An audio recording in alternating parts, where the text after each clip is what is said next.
നമുക്കില്ലേ വരച്ച് പാളിപ്പോയൊരു സെൻറ്റാങ്കിൾ ആർട്ട് കണ്ടാലോ.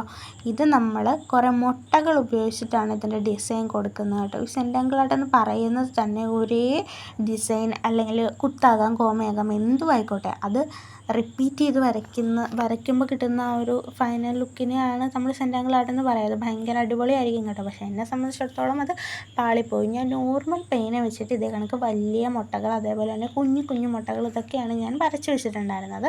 അതിനകത്ത് വലിയ മുട്ടകൾക്ക് ഞാൻ പിങ്ക് കളറിലെ ക്രയോൺ യൂസ് ചെയ്തിട്ടാണ് ഞാൻ കളർ ചെയ്ത് കൊടുക്കുന്നത്. ഞാൻ ഇതിനകത്ത് ഡോംസിൻ്റെ ക്രയോൺസാണ് യൂസ് ചെയ്യുന്നത്. ക്രയോൺ ഇല്ലെന്ന് വെച്ച് കുഴപ്പമൊന്നുമില്ല. ഇനിയിപ്പം ക്രയോൺ കിട്ടാനാണെങ്കിൽ വീടിൻ്റെ അടുത്ത് വല്ല കൊച്ചു പിള്ളേരുണ്ടെങ്കിൽ അവരുടെ കയ്യിരിക്കുന്ന ക്രയോൺ അങ്ങോട്ട് അടിച്ചു മാറ്റുക എന്നെപ്പോലെ. എന്നിട്ട് അത് വെച്ചിട്ട് നമുക്ക് ഇതേ കണക്ക് അതിനകത്ത് നിന്ന് 2 ക്രയോൺ നമ്മൾ എടുത്താൽ മതി. അങ്ങനെ നമ്മൾ ഇതേ കണക്ക് പിങ്ക് കളറാണ് ഞാൻ വലിയ മുട്ടകൾക്ക് കൊടുക്കുന്നത്. ചെറിയ മുട്ടയ്ക്ക് അവിടെ ഒരു ബ്ലൂ കാണുന്നത്, സ്കൈ ബ്ലൂ കാണുന്നത്, അത് കൊള്ളാവുമെന്ന് അറിയാനായിട്ട് ഞാൻ ജസ്റ്റ് ഒന്ന് നോക്കിയതാണ്. അപ്പോൾ എനിക്കത് ഇഷ്ടപ്പെട്ടു. അപ്പം ഞാൻ ഓർത്ത് തന്നാൽ പിന്നെ അത് തന്നെ അങ്ങ് കൊടുത്തേക്കാമെന്ന് ഓർത്തു. കുഞ്ഞു മുട്ടകൾക്ക് ഇങ്ങനെ വലിയ മുട്ടകൾക്ക് ഞാൻ ഇങ്ങനെ പിങ്ക് കളർ ഇങ്ങനെ കൊടുത്തുകൊണ്ടിരിക്കുകയാണ് കേട്ടോ ചെയ്യുന്നത്. ഞാനിവിടെ ക്രയോൺസാണ് യൂസ് ചെയ്തേക്കുന്നത്. നിങ്ങൾക്ക് സ്കെച്ച് പെൻസ് ഉണ്ടെങ്കിൽ നിങ്ങൾക്ക് അത് യൂസ് ചെയ്യുമ്പോൾ കുറച്ചുകൂടെ ഡാർക്കായിട്ട് തോന്നും. ഞാൻ ക്രയോൺ യൂസ് ചെയ്തേക്കുന്നത് കൊണ്ടാണ് വീഡിയോയിൽ അത്ര ഭംഗിയില്ലാത്തതായിട്ട് തോന്നുന്നത്. ആക്ച്വലി ഇതിനിടയ്ക്ക് ഞാൻ കുറേ അബദ്ധങ്ങൾ പറ്റിയിട്ടുണ്ട്. ഇവിടം വരെയൊക്കെ എനിക്ക് നല്ല ഓക്കെയാണ് കേട്ടോ. ഇത് കഴിഞ്ഞിട്ടാണ് അബദ്ധങ്ങൾ പറ്റുന്നത്. പിന്നെ ഇനി നിങ്ങളുടെ കയ്യിൽ കളർ ഇല്ല എന്നോർത്ത് നിങ്ങൾ വിഷമിക്കേണ്ട.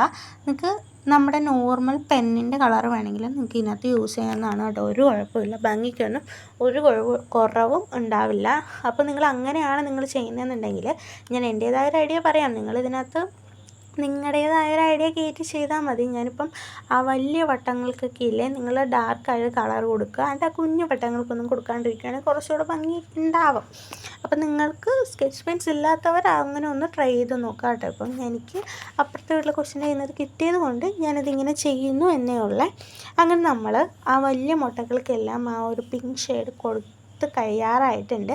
അത് കൊടുത്തു കഴിഞ്ഞാൽ നമ്മൾ ചെയ്യുന്നത് എന്താണെന്ന് വെച്ചാൽ കുഞ്ഞു കുഞ്ഞു മുട്ടകൾക്ക് നമ്മൾ സ്കൈ ബ്ലൂ ആണ് കൊടുക്കുന്നത്. ക്രയോൺസ് വെച്ച് അടിക്കുമ്പോഴുള്ള പ്രശ്നം എന്താണെന്ന് വെച്ചാൽ അതിങ്ങനെ ഇതേ കണക്ക് സൈഡിൽ വരും. അപ്പോൾ നമ്മളിങ്ങനെ തൂത്ത് കൊടുക്കണം. അതൊരു ലാസ്റ്റ് തൂത്താലും മതി. ഞാൻ അങ്ങനെയൊക്കെയാണ് ചെയ്തിട്ടുള്ളത്. അതൊക്കെ നിങ്ങളുടെ സൗകര്യാർത്ഥം നിങ്ങൾ എങ്ങനെ വെച്ചാൽ ചെയ്താൽ മതി. ഇതിപ്പോൾ ഇത്രയും ചെയ്ത് കഴിയുമ്പോൾ തന്നെ നല്ല ഭംഗിയാണ് കേട്ടോ കാണാനായിട്ട്. വെച്ചാൽ ഇതിൽ കാണുന്ന പോലെയല്ല, നേരിട്ട് കാണാൻ ഭയങ്കര ഭംഗിയാണ്. പിന്നെ നമ്മൾ ചെയ്യുന്നത് എന്താണെന്ന് വെച്ചാൽ ഇത് വരയ്ക്കാനായിട്ട് ഞാൻ ഒരു ഒറിറ്റോൻ്റെ പേനയാണ് എടുത്തിട്ടുള്ളത്. നിങ്ങളുടെ കയ്യിൽ മാർക്കർ പെൻസിൽ അങ്ങനെ എന്തെങ്കിലും ഉണ്ടെങ്കിൽ നിങ്ങൾക്ക് അത് യൂസ് ചെയ്യാവുന്നതാണ്.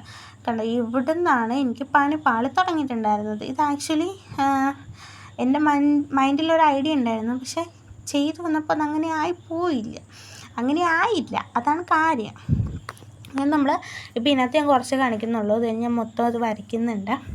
നല്ല രീതിക്ക് അത് കൊളമായിട്ടുള്ളൊരു സാധനമായിരുന്നു കേട്ടോ ഇത്. പിന്നെ എനിക്ക് വിഷമമൊന്നും വന്നില്ല. കാര്യം അപ്പുറത്ത് ഞാൻ ഭയങ്കര ഭംഗിയായിട്ട് വേറൊരു സാധനം വരച്ചിട്ടുണ്ടായിരുന്നു. അതെങ്ങനെ വരച്ചതെന്ന് അറിയണമെങ്കിൽ നിങ്ങളൊന്ന് കമൻറ്റ് ചെയ്യണേ. അപ്പോൾ നമ്മുടെ വീഡിയോ ഇത്രയുള്ളൂ. ഇഷ്ടപ്പെട്ട ലൈക്ക് ചെയ്യുക, സബ്സ്ക്രൈബ് ചെയ്യുക. അടുത്തൊരു വീഡിയോ ആയിട്ട് വീണ്ടും